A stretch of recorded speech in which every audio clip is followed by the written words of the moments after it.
I'm Aiden Mitchell, and I'm here with Diet Cig. Hey! Hi! What's up? So I just want to start off by asking, what have you guys been listening to lately? Ooh, you first. I've been listening to that new Hotelier record, Goodness, because the drums sound like really fucking good on that record. Love Hotelier. Yeah. I've been listening to the new Ian Sweet record. It's so good. We just did a couple shows with them, and they just like blew my mind. They were so great. Yeah. Oh, Solids. That Oh, EP Else they just put out. They're from Montreal. Oh, it's so good. I've been bumping that every day. Yeah, really so good. So what, like, albums or artists or even just songs got you guys interested in music, like, when you were younger? I think my earliest memory of music that like kind of like got me into it, because my dad's a musician and a drummer, and Sundays when we were kids he'd put on the Pat Metheny Speaking of Now record, like jazz record, and I hated it, but I also loved it because that record was really good, and so I think that kind of was like, I don't know, my earliest memory of like, music is awesome. Yeah, I had my own, one of my first CDs was In Sync Pop, and I loved that CD. I just played and played. I listened to it on the bus in my little CD Walkman, and I actually like recently found that record on cassette at a record store, and I was like, this is the ultimate addition to my tape collection. Yeah. I'm so excited. It's my favorite tape, and the insert has like a fold out of like all their faces, and like, thanks to my mom, blah blah blah. But like that was like my first like CD that I owned, and I was like, I love this. I love music. For me, it was the They Might Be Giants Dial-A song, Oh. the Shins album, Turn On Me. Oh, Nice. nice. That's a good one. So I noticed that before the show, you guys had kind of a dance off to the side of the stage. I was just wondering if you could tell me anything about that. We start. It's I a don't know, ritual it's to a raise the ritual. dead. Yeah, there is the dead. No, we start doing it because it's like we want to have our blood pumping before we're like just doing it. We don't want to like go in cold, and Yeah. it's hard, get our energy up before we have to like go put on a lot of It's energy. like literally like warming up for a sporting event. Like you wouldn't go into like running a race like with like cold muscles, and like playing a show is very physical, and that's why I joke with you and say like, oh, everybody stretch, but I'm like, no, really, like, please like be good to yourselves, like warm up, like, so we just like to warm up, and it kind of like gets us like in the Hyped, zone with yeah. each other, like getting on each other's wavelength, we're in this together. Yeah, for sure. Do you guys do anything else to prepare before shows? I like to, like, visualize. yeah. I like will like go into the green room or the bathroom and just like sit and like close my eyes and like imagine myself like doing the gig, doing everything right. It's like something my mom taught me because she's a soccer coach, and she like makes her players do it, and at first they're all like, this is so dumb, but I started doing it, and it's like it's just a good way to like get in focus and like kind of put the energy out in the world that like you're gonna play a good show. Mm-hmm.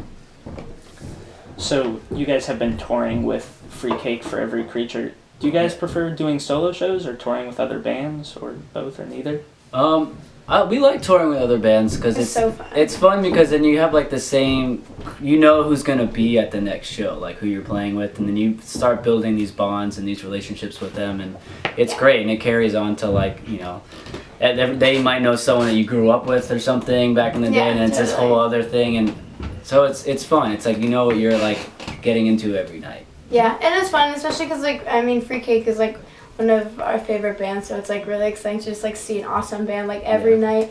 And it's just, like, it's fun. It's, like, more people that add into the mix of the tour, which is always fun. Yeah.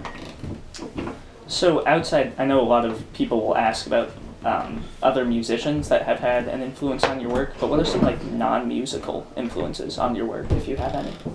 I would say that my little sister, she's 12, and she's like such a badass. She is like kind of a weirdo, like the kind of kid who isn't totally like straight and narrow path. She's like really likes anime and Pokemon and things that aren't like cool, but like cool. And she just like doesn't even care if anyone says like, oh, that's not cool or something. She is just so herself. She loves the things that she loves, and has just like so much self-confidence no matter what. And I just like, and like middle school is a hard time to have a lot of self-confidence, especially if you're like kind of a weird kid. And she just like inspires me to like make the music that I like no matter what anyone else thinks. And like in the end, like it's about like making music that like we like to play and that we like before thinking about how others are gonna think about it. So she kind of like brings me back down to earth, like especially when we've been like writing this record, to just like stick to like what's true with us and like just try and do it the way we like it. Yeah. Yeah, I wish I could be like, yeah, same, like her little sister. But, no, I guess like, just there's a lot of things, I guess. But I like my parents and everyone was like being supportive of like anything I'm doing, and you know, I don't know, just being around good people kind of helps. Just being around people that are supportive. Mm-hmm. Yeah. So now, on a slightly different topic, Yeah. can you guys tell me a little bit about the title of Over Easy? Was that just a fun title, or is there any significance? Why did we name it that? We freaking love eggs. I don't know. We would go to the bistro in New Paltz. I named it. Yeah. That's like the one thing I have a hard time naming stuff because I think too much about it. But I named Over Easy, and it was because I discovered my love for Over Easy eggs that year, and like we would go to the bistro in New Paltz and get eggs every single day, Yeah. and that was just like such a thing. Like with us and our friends, we'd be like, oh, we're going to get the breakfast special, eggs Over Easy, and like the waitress comes up to you and she's like, Over Easy, and you're like, you got it, my girl. And it was just like one of those things that was like, eggs are like the best. They're so good. And it's like was something that kind of like all like our friends and us would like sit and like eat eggs and just like be like hungover or like something dumb and be like, oh, like we're here together eating cheap eggs. Yeah. So I knew is that. Is Over Easy your favorite way to have eggs? Yes, every time. Totally. Every time. Yeah, it's good. Sometimes I like a good scramble, but Yeah, Over Easy is definitely my go-to. I'm a big scrambled eggs fan. Mm. So, what was it like having your like very first single be in Rolling Stone? That was wild. It That was was one of those weird. things that were just kind of like. I was like, who did What? this? Why did you do that? Yeah, we didn't know until pretty much everyone else knew. So Yeah. it was pretty cool. It was definitely exciting. It kind of was like reassuring because we were like, we're such a new band, I don't know what we're doing, and then that happened and we were like, whoa, like maybe this is a thing that we can like actually do. Yeah, and it definitely like went with your parents, like and like your grandparents are like, oh wow, you're doing something that's actually real. You're in Rolling Stone, because that matters to them. Like, Right. you know, it's exciting, and it's always been that thing as a kid of like, oh, one day I'm gonna be in Rolling Stone or something, and then like it happened, you're kind of like, whoa, this is real. This is like real life now. This is crazy, and like, you know, your grandparents are calling like, hey, I saw you in the new Rolling Stone, and you're like, what? It's validating for like non-music people to see. Yeah. And it's also like it was really cool, but like the like press like that's kind of just like a means to an end Yes. in a way. Like we were really grateful like that it was like really great exposure for us, and like we're so thankful that they put it out because like a lot of people who then came to our shows were like, I saw you in that and I came and like we connect to your music and blah blah, and like that sort of like meeting people, like the real people who actually like our music and like connect with it, like is so exciting and cool, and stuff like that is kind of like a means to that end. Yeah. So it's like really exciting, but it's not like the end goal, you know. But we're still like so grateful that we even like got to be in it. It was like surreal. Yeah. So, again, on a slightly different topic, can you guys tell me a little bit about the music video for Dinner Date? 'Cause that's one of my favorite music videos. That one was that one was fun because I think we really wanted to do it, or something was like we have to do it like an arm wrestling thing, but like our friends or Chris who did the video was like, no, it's like I don't know. It was kind of a last minute thing, and also she had just gotten eye surgery like 2 weeks before it, so her eye was like fucked up, like it looked bad, and we're like, so this is perfect. We're like, we'll just make your face look like it's even worse than it is, and like.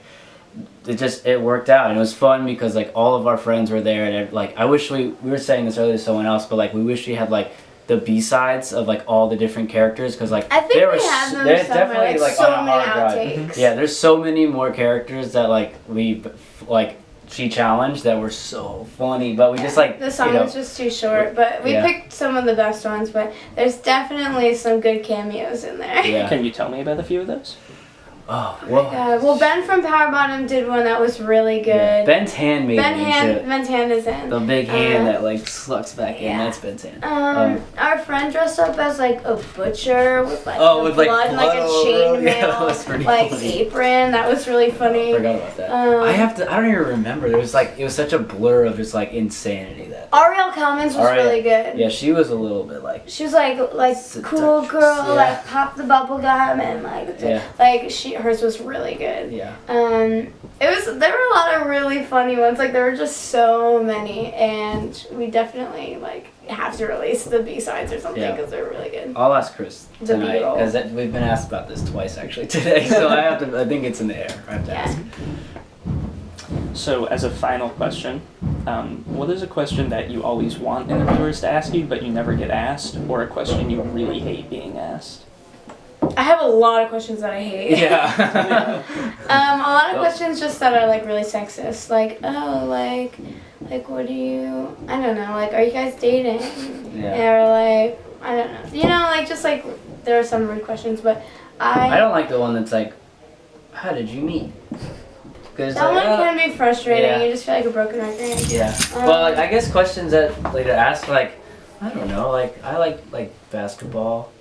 All right, I'm out of the shot. I like to talk about basketball, and I like but then that's a whole different thing. I don't know, food. What kind of food we like? Love talking about She likes food. to talk about food.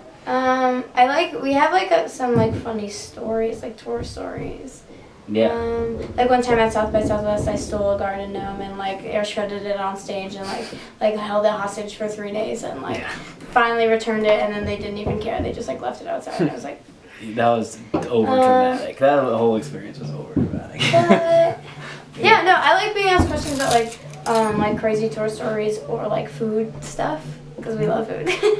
Or just like being surprised too. Like what's a really like just a random question that has nothing to do with like being a band or being a person. Just like, what's your take on, garbanzo beans. Yeah, garbanzo beans or like lint. Something Lint. like that. Yeah, I just don't like a lot of questions. We're like, oh, like you're so cute. What do you wear on stage? And it's like, what? Okay. Yeah. Or like stuff like that. But whatever. Now I feel like I have to ask a really random question. Okay. Okay, if two 50-year-olds fought 100 babies, and each baby's 1 year old, who do you think would win? The babies. That's a lot of babies. They were just like Can the just babies completely just like. Can 1-year-olds walk? I don't really know. They're kind of you're like on the I don't edge. remember Some being a will be baby. walking and They're some will gonna, be like, crawling. crawl They're up gonna be your so leg. like confused, and then they're gonna be like, "Put the babies," and then the Yeah, babies are because just gonna like jump on them and the just men like. aren't gonna want to like be out there. They're not gonna fight the babies, but the babies are ruthless. They don't have like that moral compass yet. Maybe, I don't know. Cool. Well, and in the end, the babies they'll win. Babies win. Alright, Yeah. Cool. that's going to wrap up the interview. Thank you so much to Diet Cig for talking to me. Thanks Yeah, so thank you. much. Bye. Bye.